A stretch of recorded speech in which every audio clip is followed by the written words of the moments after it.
gitu Ojo kan. ngono Loh, to, Mas. Wong gal yo piye iki sing nonton iki kok langsung putus asa iki, kok sing pengen golek perguruan tinggi. tapi piagam masternya itu kamu bisa minta. Minta, Iya, minta. iya. Literally minta. Minta Iya. tuh berarti dia tidak maksudnya Nggak ada persyaratan khusus nggak mengikuti kelas master. kita balik ke Indo tanpa ada kontribusi yang jelas. Jadinya kita ya balik lagi ke average lagi, yang kayak seakan-akan Baru fresh grade. fresh grade, like ya kayak ya gini loh. Sebelum kita menentukan mau balik atau enggak, kita harus timang-timang dulu dong.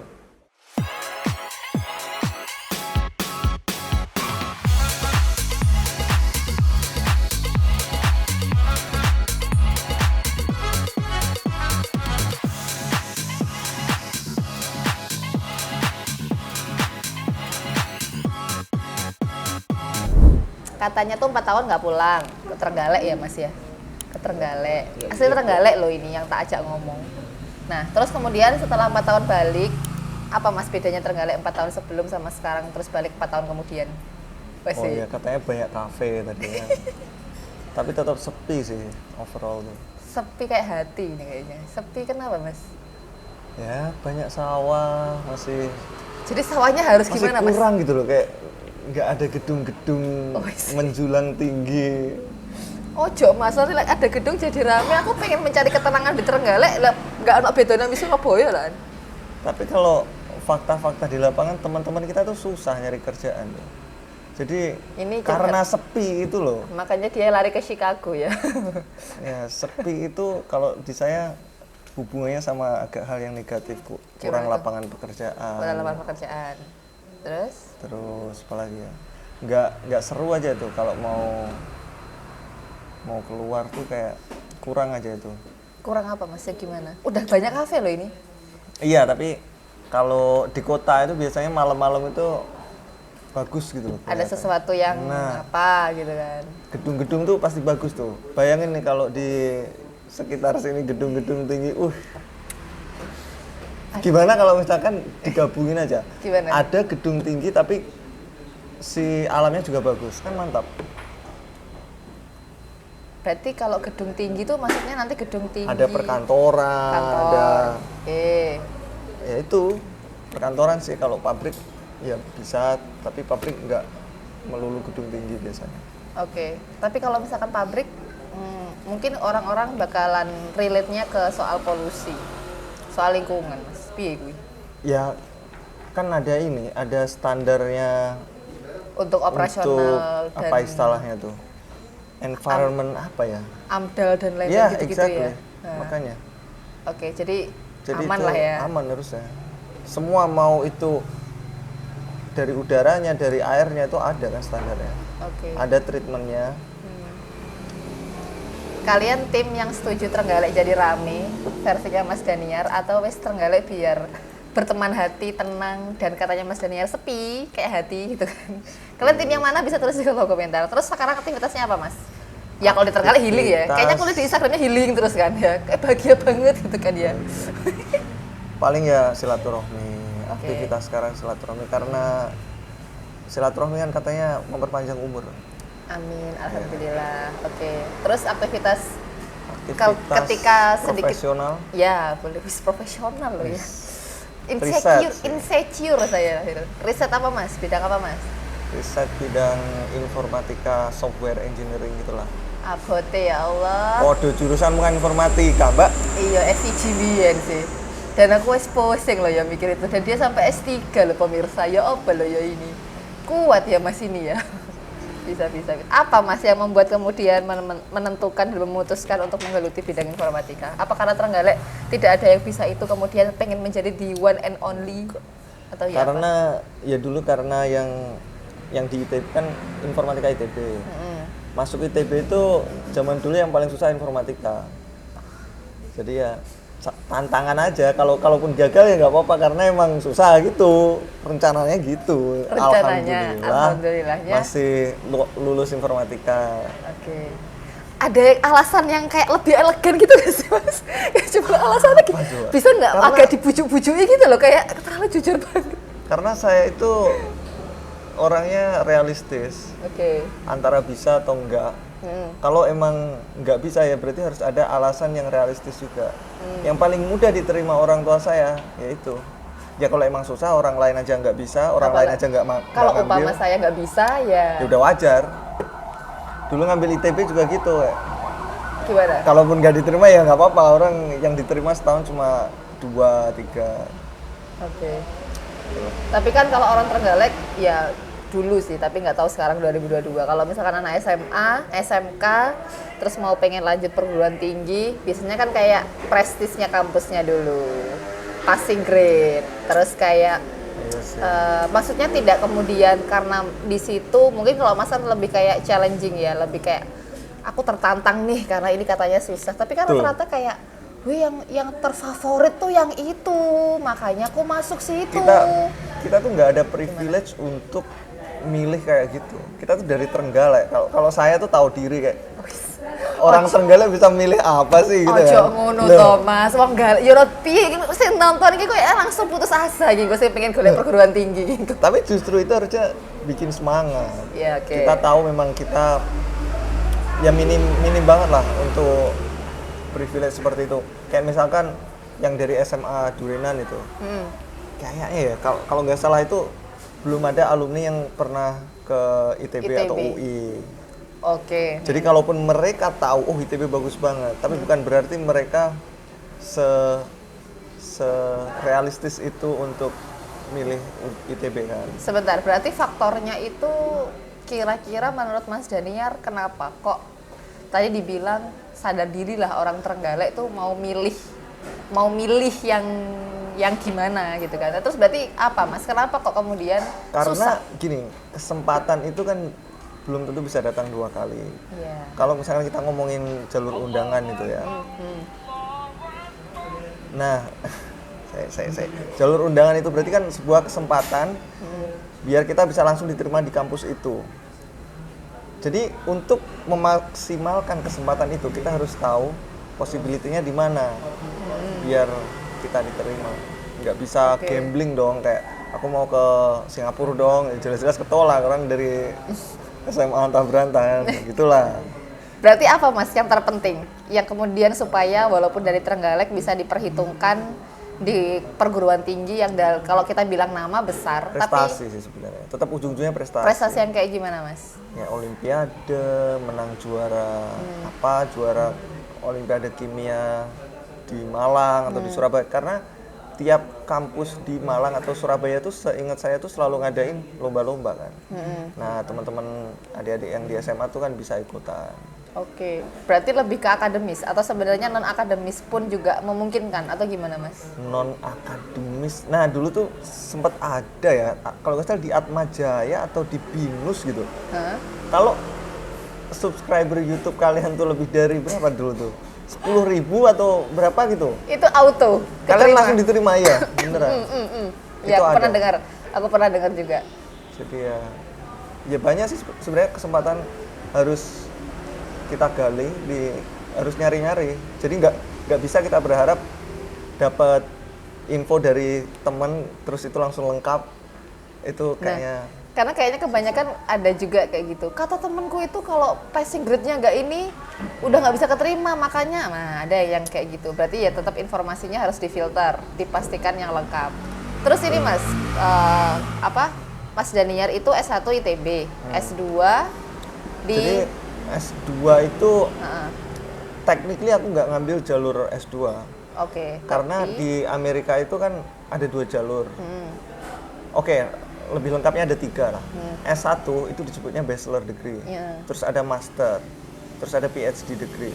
Nah, di Amerika itu master sama PhD ini tuh jalur yang terpisah gitu. Mereka nggak harus berurutan satu setelah yang lain. Oh. Jadi setelah Bisa diambil PhD-nya langsung. Nah, langsung, kemudian berarti yang masternya. master ya boleh aja ngambil lagi setelah PhD kalau mau gitu. Oh, jadi Tapi- bukan ini ya? Iya, tapi- bukan kayak macam kayak di Indonesia kan ya S1, S2, terus S3. Karena ada S-nya itu jadi kan seakan-akan berurutan kan, harus berurutan. Tapi kalau di Amerika kan nggak ada S-nya, itu adanya master sama PhD. Kalau master itu lebih ke praktikal, jadi nanti langsung ke industri, dunia kerja. Kalau PhD itu research. Nah, PhD ini tidak mengharuskan kita itu punya Gelar, gelar master. Exactly. Oke. Tapi, Heeh. oke, sebelum ke situ, jadi master itu 2 tahun, PhD itu 5 tahun. Ya. Kalaupun kalian sudah punya master, terus ngambil PhD, ya kalian harus tetap 5 tahun di PhD-nya. Pokoknya PhD itu mau gimana pun, mau kalian punya master, mau belum, 5 Tetap tahun. 5 tahun. Nah, uniknya ada beberapa kampus itu yang kita bisa minta master degree ketika kita ada di jalur PhD. Aku pernah baca itu. Iya, aku pernah baca itu dan aku penasaran itu kok bisa. Jadi Ya bisa aja karena memang master itu kan standar level difficulty-nya di bawahnya PhD kan. Oke. Sebentar, bentar. Oke. Kan PhD-nya kan 5 tahun. Dan ada beberapa kampus yang mengizinkan bahwa sembari PhD juga master. Enggak, Oh, bukan enggak. sembari PhD master. Oh, jadi ketika Ya udah itu emang program PhD, Heeh.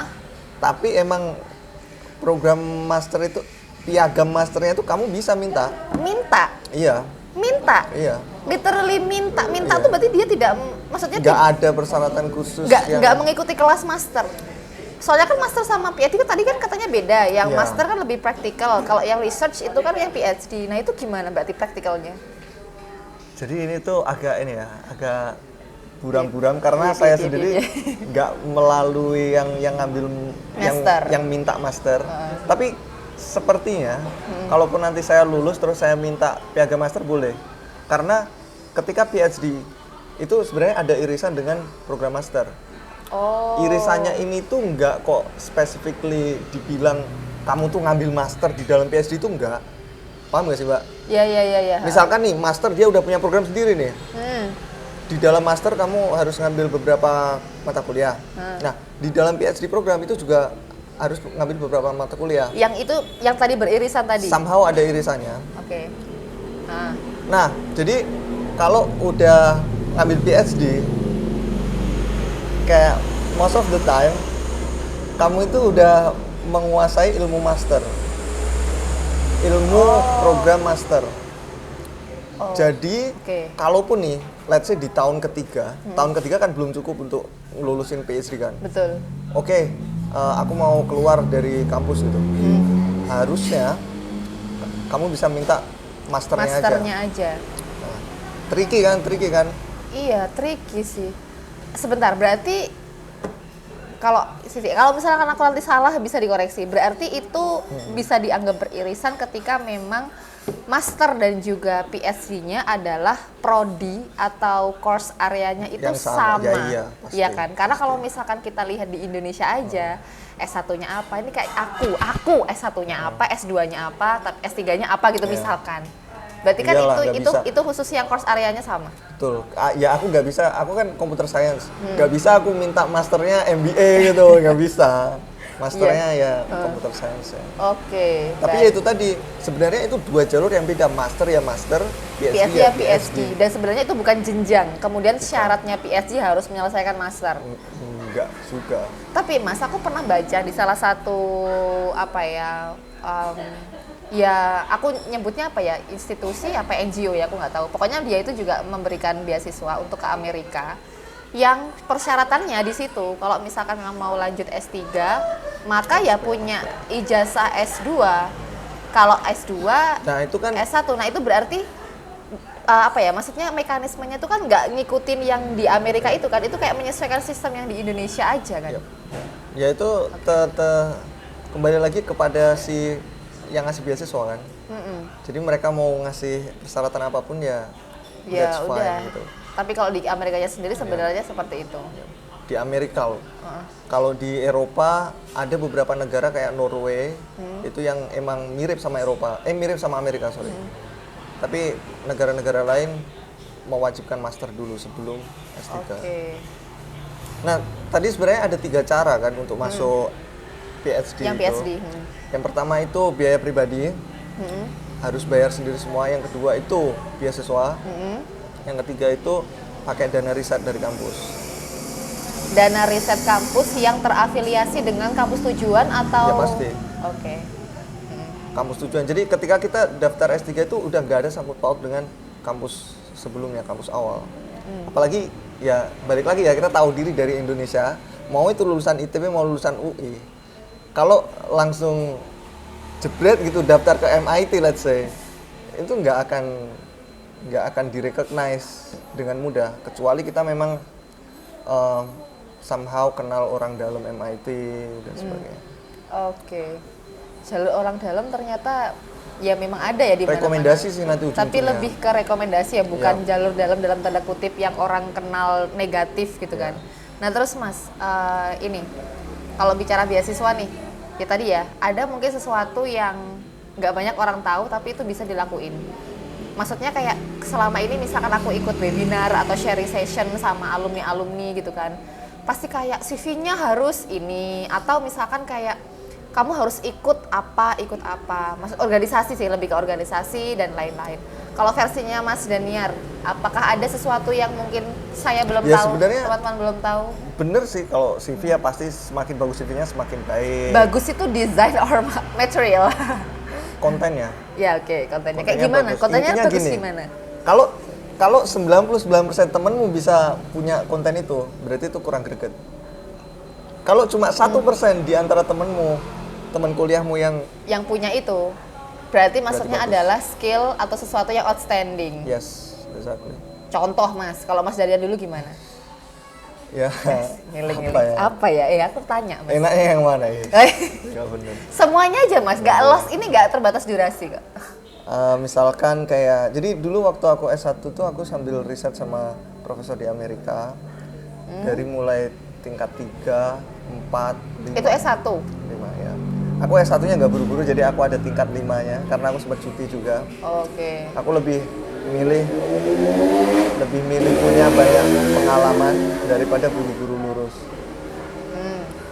Ya kayak gitu, karena waktu itu nggak banyak temenku yang bertahan riset sama Yang Profesor di profesor dari Amerika. Waktu itu maksudnya dari kampus atau kayak apply mandiri atau kayak technically ya. Ha-ha.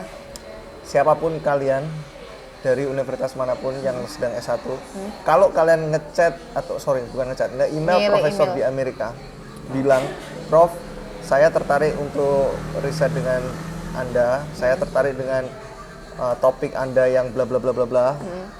Boleh nggak kita bekerja sama?" Oke.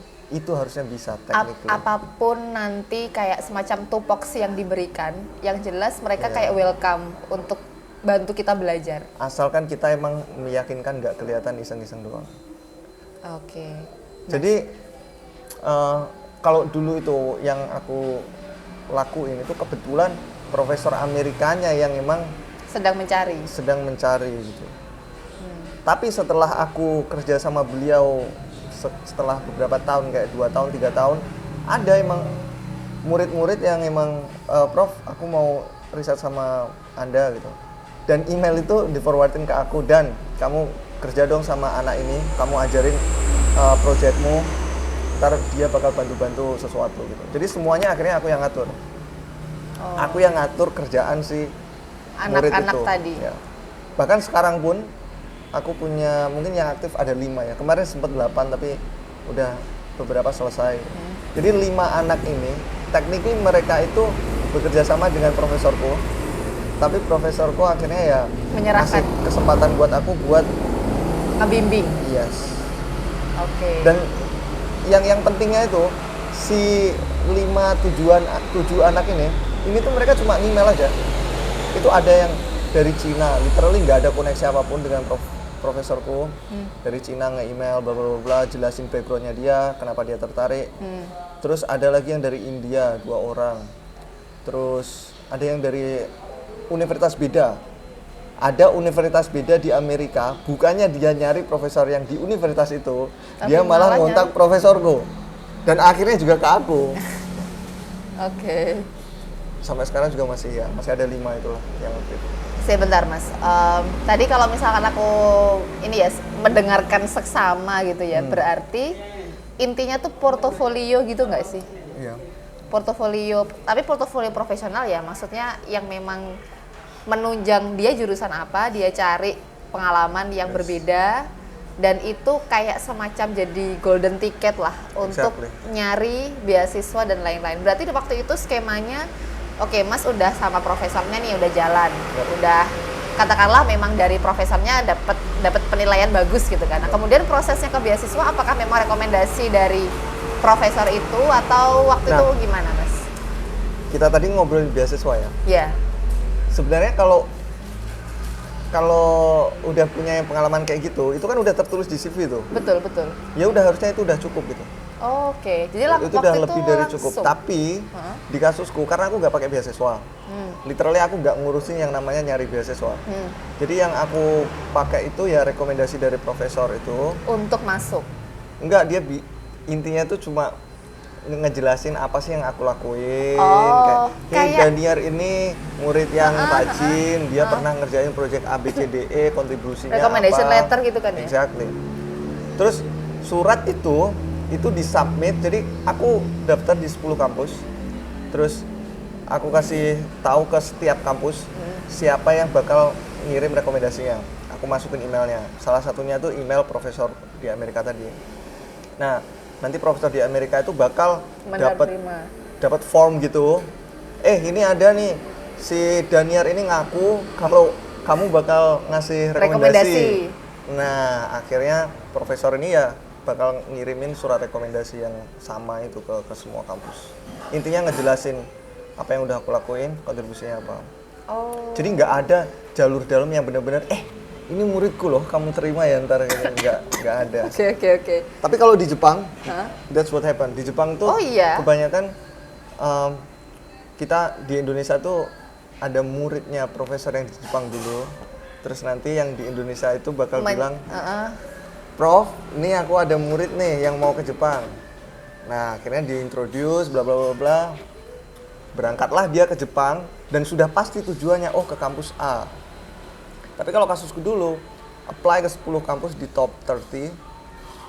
Terus, ya alhamdulillah keterima di 5 kampus. Terus dipilih di Indonesia mau kemana. Ya udah, gitu. Waktu itu emang Mas memang udah memutuskan di sana atau sebenarnya ada opsi di negara belahan yang lainnya atau gimana, Mas? Karena yang pasti menjamin gratisnya itu di Amerika, ya aku ke Amerika. Jadi memang semuanya pure tadi 10 kampus ya? 10 kampus yang top 30 itu memang semuanya di Amerika? Yep. Oke, karena memang mencari itunya ya? Yep. Apa ya istilahnya ya? Yang Ya karena nggak punya uang, malas cari beasiswa, ya udah pakai jalur yang riset itu. Jadi ketika daftar lewat jalur itu, kalian cuma butuh kunjungi tiap websitenya, let's say stanford.edu gitu. Yeah.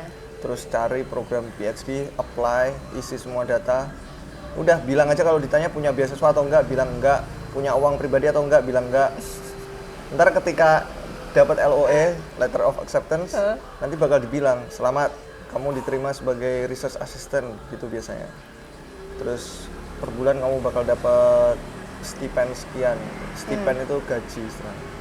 Nah, makanya nggak ada istilah scholarship sama sekali karena uang yang kita terima pun itu namanya stipend, bukan scholarship.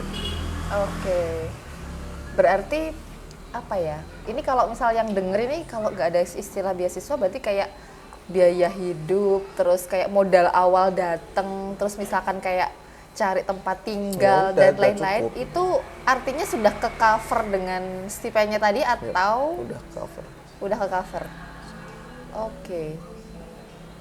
Dan ini tuh yang ngasih kan kampusnya gitu. Kampus tuh udah ngukur. Harusnya tuh emang segini jumlahnya gitu. Insya Allah cukup. Sedangkan kalau beasiswa tuh kan mereka pengennya ya hemat kan. Jadi most of the time beasiswa itu pasti jumlahnya di bawah stipend. Karena kan tadi ibaratnya Mas apa ya, asisten untuk risetnya yang ngebantuin di kampus itu kan. Sebenarnya kalaupun jalur beasiswa, itu hitungannya juga riset yang ngebantuin di kampus itu sama, Mbak. Oh, sama ya? Jadi misalkan nih Mbak datang pakai LPDP S3 nih. Hah. Aku pakai jalur yang stipend. Kita kerjanya sama persis. Yang harus kita lakukan juga sama, kelas yang harus diambil juga sama. Bedanya itu, profesor nggak harus ngegaji Mbak. Jadi Mbak itu datang seperti pekerja gratis. Oke. Tapi di sisi lain, ya mohon maaf, cuma Indonesia tuh kan negara miskin gitu loh. Kita ke negara yang sangat-sangat kaya, kita sok-sokan bawa uang gitu. Jadi kan agak memboroskan APBN negara nggak sih. Ini semoga gak ada yang komplain ya ketika konten ini beredar Aduh. ya. Ya Allah, aku wedi rodaan. Tapi gak apa-apa lah. Ini jadi insight baru dan aku juga baru tahu kan kalau Bener nggak sih? apa Mas? Aku nggak tahu Mas. Jadi aku tanya ini di sini di konten ini saya nanya ini. Nggak Tapi tahu kayak bener gitu. atau enggak. Jadi di Amerika itu 90% anak PhD-nya mereka tuh pakai stipend. Tapi ada 10% ini yang emang bawa beasiswa. Jadi technically harusnya ya udah kita ngikutin yang majority dong. Majority-nya dia pakai stipend aja happy. Dan sebenarnya jalurnya ketika kita minta kalau misalkan nanti aku salah tolong dibenerin di kolom komentar. Kan kalau LPDP itu kan sekarang udah ada LOE ya Mas ya. Yang per periode ini sih, kalau yang dulu-dulu boleh kita nggak pakai LOE. Nah sebenarnya kita ketika menuju mendapatkan LOE itu, kalau misalkan kita mau di luar negeri itu kan lewat promotor, supervisor ya, lewat profesornya itu tadi kan, kita nge-email ke sana. Itu jalurnya tuh juga sama dengan kalau kita yang dapatnya Steven tadi atau gimana? Maksudnya itu dua jalur yang Harusnya sih sama, tapi kan sama-sama kayaknya email ya. gitu nggak sih atau gimana? nggak pakai email, Mbak, pakai websitenya. Oke. Ini tuh formal, nggak Oke. ada email-emailan gitu. Jadi upload di website, tahu-tahu ntar kita dapat hasilnya ketolak atau keterima. Oke. Bedanya kayaknya yang harus aku mention, kalau kalian bawa beasiswa, pasti diterima chance-nya lebih tinggi. Karena mereka nggak keluar duit. Exactly, that's it. Ini sebenarnya apa sih? Ini sebenarnya tuh apa sih? Tapi gini, masalahnya gini, kita mau istilahnya tuh kalau misalkan mau berantem gitu loh ya, kalau emang jago gitu loh ya, Gegeran nih. Iya. Kenapa Mas? Pi, apa?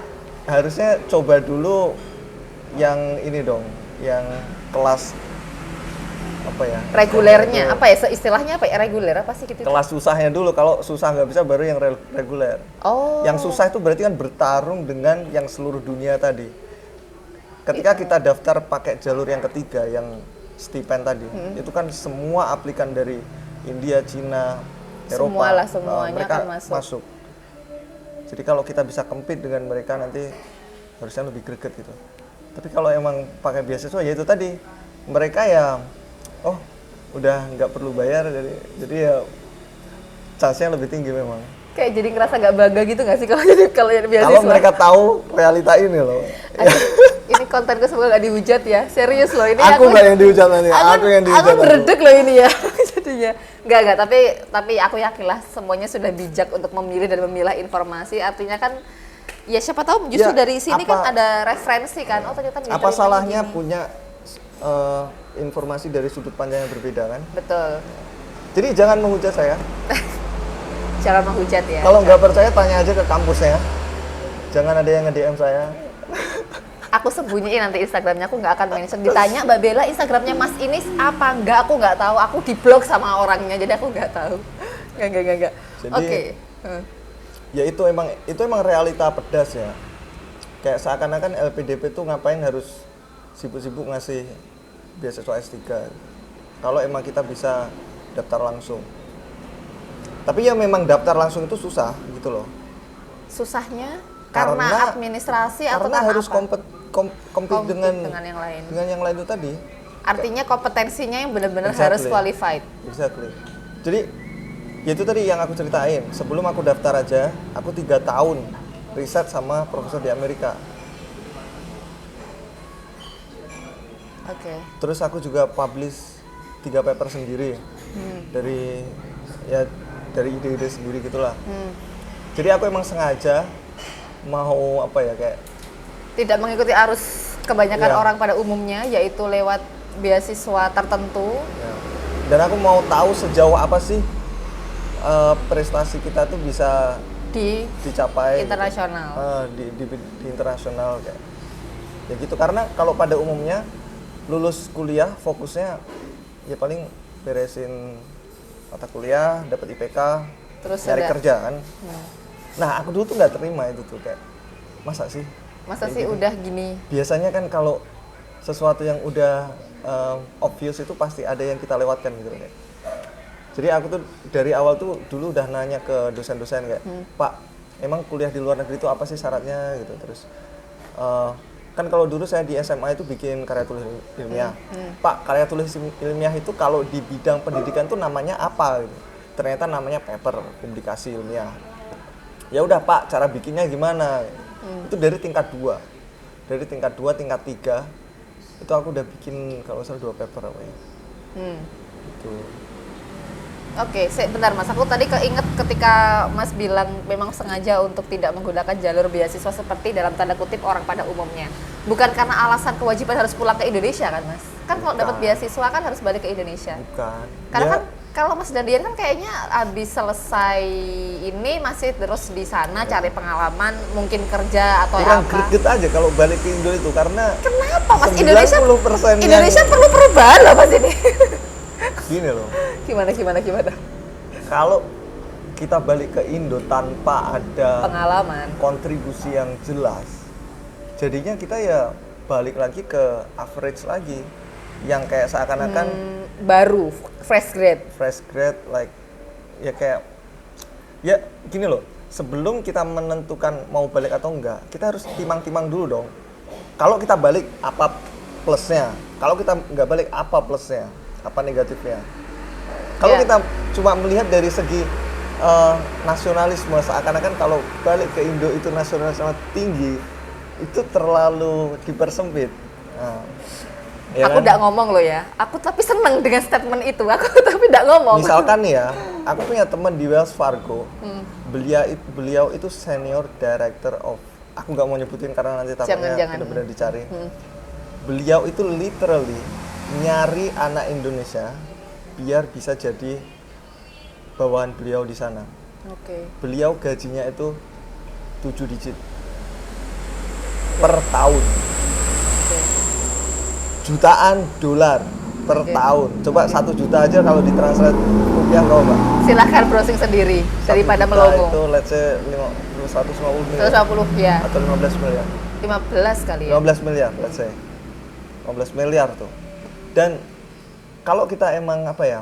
Kalau seandainya nih, let's say Bapak ini punya 10 orang. 10 orang. Masa iya satu orang pun nggak ada yang mikir gitu, dengan ketika mereka udah punya uang sebanyak itu, Terus dia masa mau nggak ada satu orang pun yang mikir, alah uangku sebagian aku kirim ke Indonesia sih, supaya ini. supaya ya nggak tahu di Indonesia mau buat apalah. Nah, uang yang dikirimin itu kan jadi devisa, dan ini jumlahnya jauh lebih besar daripada ya mohon maaf TKI gitu loh kan, ya kan, dan ujung-ujungnya kan balik ke perekonomian Indonesia lagi kan. Oke. Begitu ya teman-teman. Dan Jadi coba balikin lagi, kalau tadi si bapak ini pulang ke Indonesia, apa yang terjadi? let's say ini cuma andai loh ya, Andai berarti paling bapaknya nanti kerja di perbankan biasa kan. Misalnya. Perbankan let's say gaji 20 juta, eventually dia nyampe 50 juta. Tapi biasanya apa? Kalian bisa lihat di sekeliling kalian, direktur bank atau yang udah manajer bank cabang, ya paling bangun rumah gede-gedean, beli mobil sampai 3 sampai 4, ya kan? That's it. Tapi dengan si bapak ini sampai di level yang di top level yang yang di sana. atas di Amerika, gaji sampai 6 digit, itu tiap tahun bisa beli Ferrari loh. Oke. Uang segitu. Ya, kalau lebih banyak orang seperti bapak ini, let's say 100 orang gitu, masa nggak ada satu orang pun yang akhirnya mengirim uang ke Indonesia, sekali ngirim 15 M lagi. Meskipun sebenarnya Dan juga orang yang nerima 15 M, Mbak, bayangin. Kalau ini tuh orang miskin gitu, bahkan nerima uang 15 M 1 tahun, masa iya itu mau dimakan sendiri semuanya? Karena kalau orang yang awalnya miskin, itu biasanya mereka kan lebih sadar kalau banyak orang yang membutuhkan uang. Kita ada itu rekan-rekan yang menderitanya sama seperti aku. Nah. Aku pengen biar mereka membantu mereka, ngasih modal ke mereka. Let's say 5 juta aja. Siapa coba teman-teman di tetangga kita lah yang nggak butuh uang 5 juta. Pasti mereka bisa bilang, dengan 5 juta ini aku bisa mulai usaha A, B, C, D, E. Aku bisa coba yang dulu aku gagal. Itu cuma 5 juta. Bayangin let's say 1 miliar. 1 miliar bagi 5 juta berapa tuh? Itu pasti udah ratusan orang yang bisa kita bantu. Oke, jadi sebenarnya yang disebut kontribusi itu mungkin ada yang apa ya, langsung dan nggak langsung gitu kan. Ya mungkin bagi sebagian orang lihat yang langsungnya dengan kamu pulang ke Indonesia, kamu membangun, kamu mengajar, kamu apa. Tapi artinya sebenarnya ada jalan lain yang tadi kalau misalkan Mas Daniar ceritakan gitu kan. Ya efeknya mungkin tidak langsung ya. Tidak langsung, emang tapi jangka panjang. Jangka panjang, jadi nggak kemudian kita nanam pohonnya sekarang langsung tumbuh hari itu juga, tapi beberapa saat kemudian. Lebih Oke. greget gitu. Lebih greget dan Aku tuh nominalnya lebih gede ya Mas? Exactly.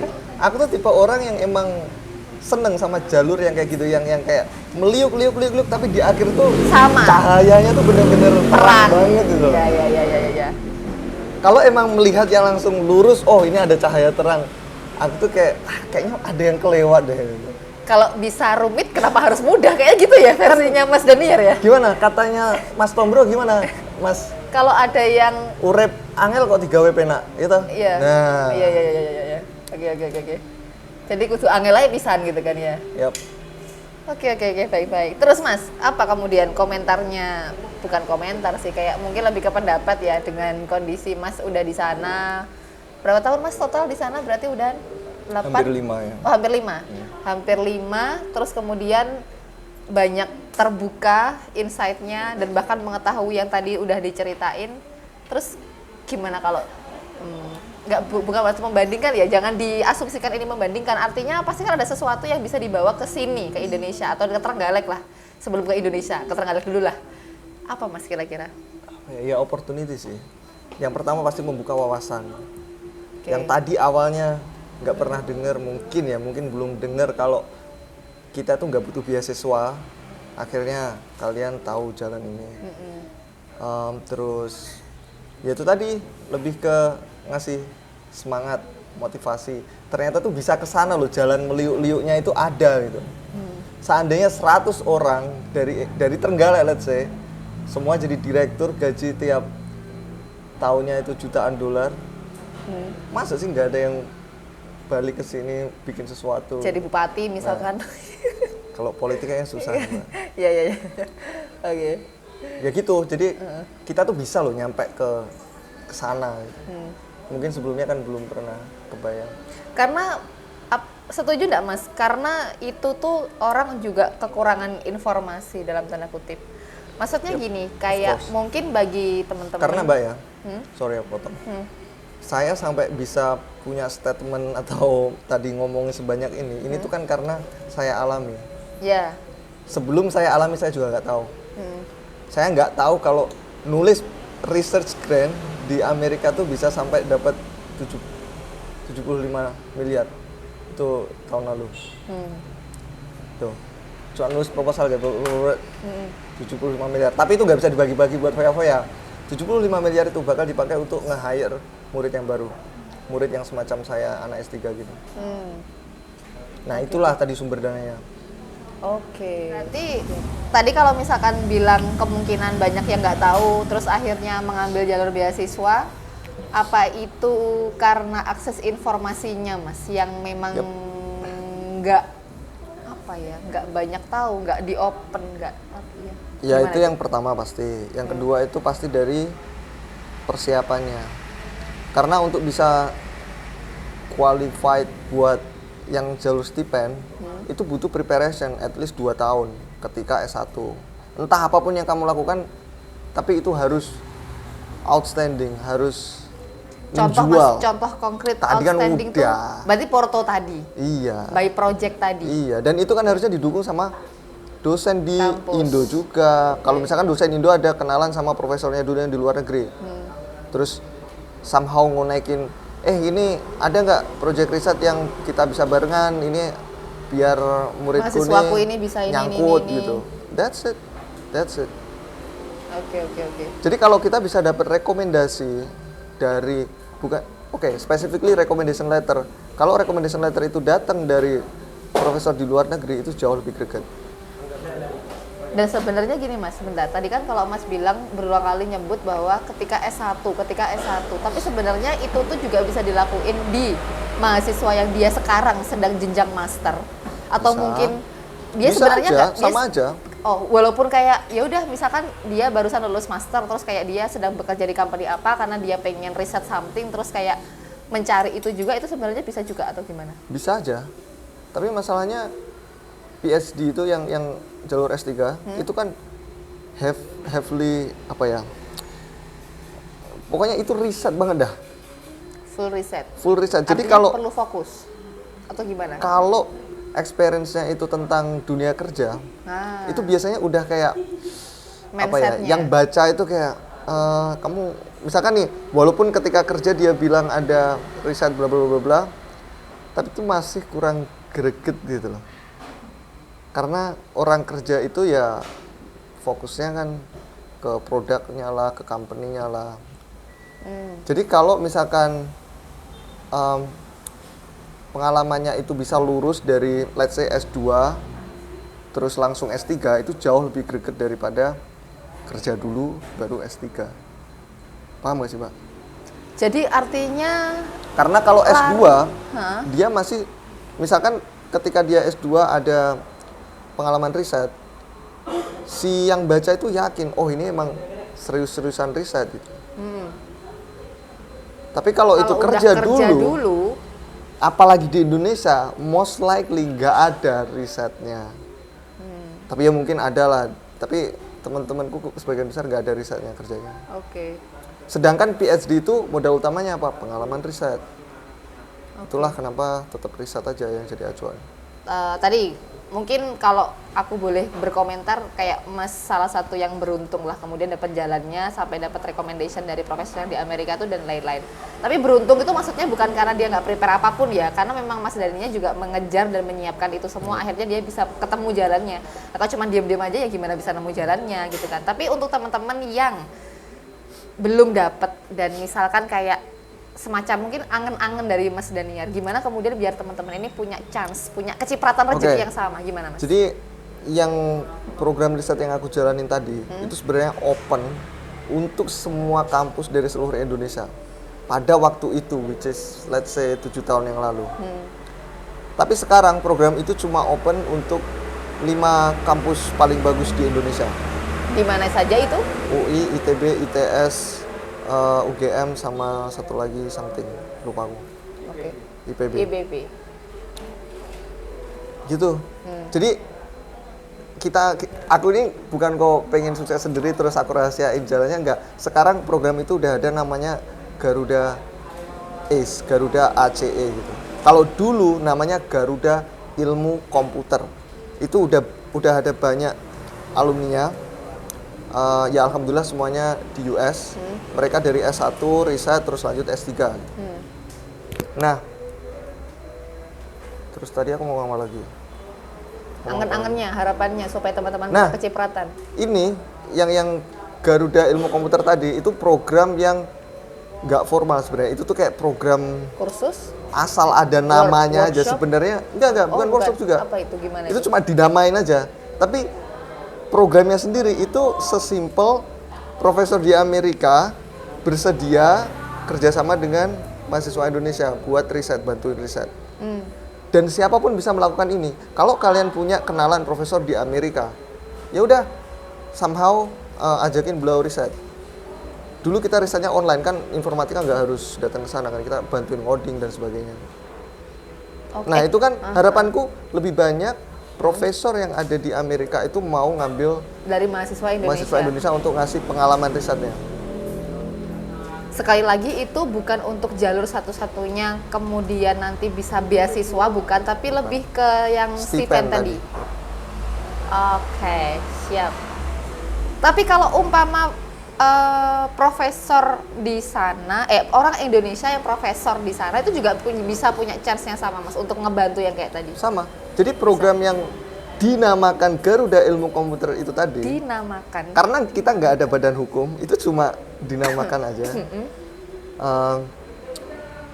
Itu berawal dari satu profesor Indonesia ngajakin teman-temannya yang di Amerika, yang semuanya bukan profesor Indonesia pada waktu itu, diyakinin, hey, ayo dong kerja sama mahasiswa Indonesia, aku bantu nyariin, nanti tolong diajakin riset. Bimbing, exactly.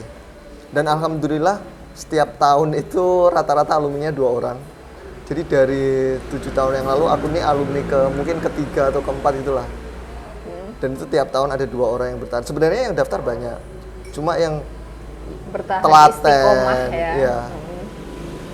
Nah, jadi kalau aku ceritain behind the scene-nya gini, sebenarnya ini kan bukan program yang complicated gitu loh. Kalau seandainya udah ada channel, let's say dari dosen yang pernah ke luar negeri, ya harusnya that's possible, right? Dari jurusan apapun.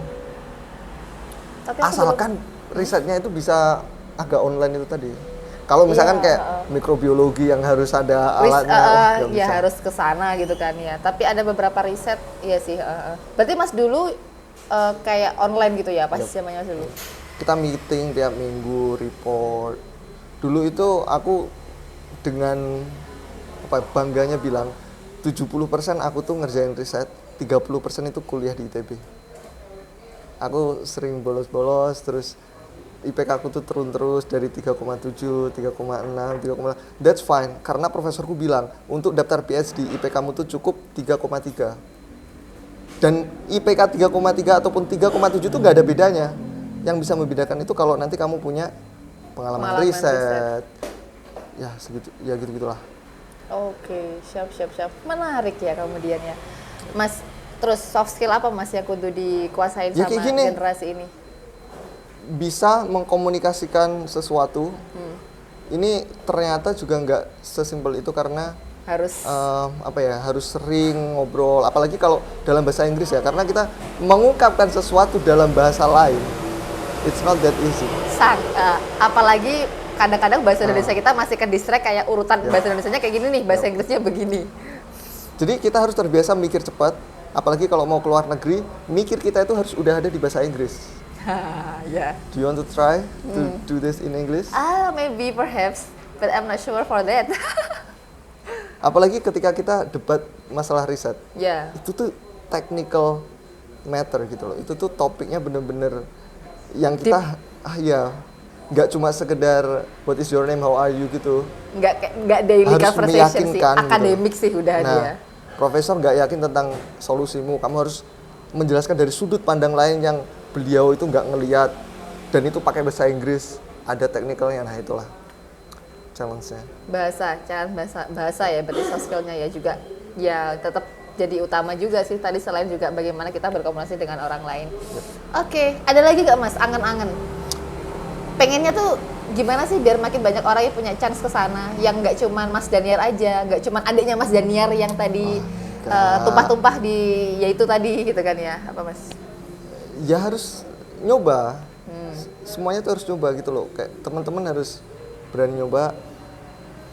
Ini tuh literally open, kesempatan ini tuh open. Apakah Mas Daniar akan menjadi profesor dan membuka jalannya untuk anak-anak Indonesia? Aku punya 4 murid Indonesia. Jadi aku emang ngebimbing 4 murid Indonesia itu. Dan aku atur riset mereka dari nol sampai akhir. Mereka report ke aku tiap hari. That's one of the way to giving back. To give back to the to the country.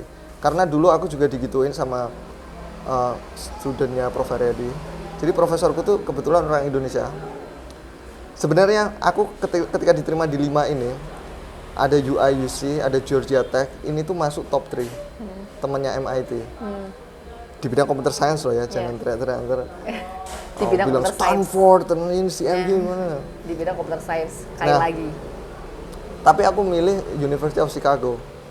Karena? Yang notabene itu ranking 10-an lah waktu itu. Karena memang disitulah Prof. Haryadi berada. Aku pengen karena aku udah nyaman sama beliau, terus ya enak aja kalau kerja sama orang yang udah nyaman kan. Betul, sudah satu frekuensi. Tapi juga. bukan berarti kita tuh cuma laku untuk sesama orang Indonesia. That's my point, oke? Jadi sebenarnya dengan adanya program riset kolaborasi dengan luar negeri kayak gini, kita tuh laku dengan universitas terbaik pun. Oke, sebentar Mas. Sebenarnya jumlah profesor Indonesia yang sekarang ada di program ini cuma atau technically itu cuma Prof. Haryadi. Oke. Jadi dia atau yang sedang ongoing mungkin? Yang sedang ongoing ini tuh masih unclear karena kita literally lagi nge-approach beberapa profesor lain dari Indonesia juga. Untuk Tapi itu pun program risetnya belum jalan gitu loh Mbak. Untuk gabung ke program Garuda Ilmu Komputer tadi. Namanya sekarang di rebranding Garuda S. Oke. Sebentar, tadi kan kita melulu ngomongin computer science ya. Tapi maksudnya mungkin Mas Daniar dengan teman-teman entah PPI atau apa yang ada di sana juga pasti kan ngobrol lintas jurusan atau gimana lah, mungkin sharing-sharing gitu Sering kan. aku ngobrol. Oke, itu Mereka gimana, nanya, Mas? Mas Dan, gimana kamu nyampe sini? Aku ceritain kayak tadi A sampai Z. Kesimpulan terakhirnya, kenapa di jurusan kalian nggak ada orang kayak Prof. Haryadi? Karena memang itu orang-orang pilihan. Jadi seandainya semakin banyak lagi orang Indonesia yang jadi profesor di Amerika, bakal semakin banyak juga yang seperti Prof. Haryadi Untuk yang menarik mau meyakinkan teman-temannya di sana memberikan kesempatan untuk mahasiswa yang ada di Indonesia. Itu kontribusi ya guys ya. Jadi nggak perlu balik. Ya bukan nggak perlu, nanti diputar lagi sama netizen kan. Maksudnya ada chance di sana untuk kemudian mahasiswa di Indonesia kesempatan riset bareng di sana. Oke. Seru ya. Nggak kerasa ada berapa jam tadi ya. Terima kasih ya Mas Daniar sudah sharing. Closing statementnya dong Mas. Boleh mana kameranya? Sini, sini. Oh sini. Apa aku Bebas, nggak tahu apa, nggak tahu. Tetap istiqomah. Urip angel ojo digawe penak. Kuwi tombro iku. Tombro. Ki wong elek delok iki langsung iki kata-katane sapa? Lah piye kan Iya. kalau sebagian besar orang ya udahlah setelah lulus kerja. Terlalu gampang gak sih? Iya, nggak, sebenarnya kalau mau gampang ya sebenarnya nggak salah sih. Cuman artinya tadi loh, peluang untuk membukakan rezeki kepada orang lain tadi loh. Exactly. Yang diincar kan di situ. Oke, nanti semoga next time bisa ketemu dengan orang-orang seperti Mas Daniar. Yang terpenting bisa menggetok tularkan apa yang bisa bermanfaat buat teman-teman. Dan apa ya? Bukan ini ya, mungkin kalau misalkan ada beberapa kata yang rasanya kayak sensi gitu kan, bukan, jangan dilihat sensinya gitu kan. Dia sudah mendeklarasikan untuk jangan cari saya, nanti akunnya juga kayaknya tak sembunyiin gitu kan dia.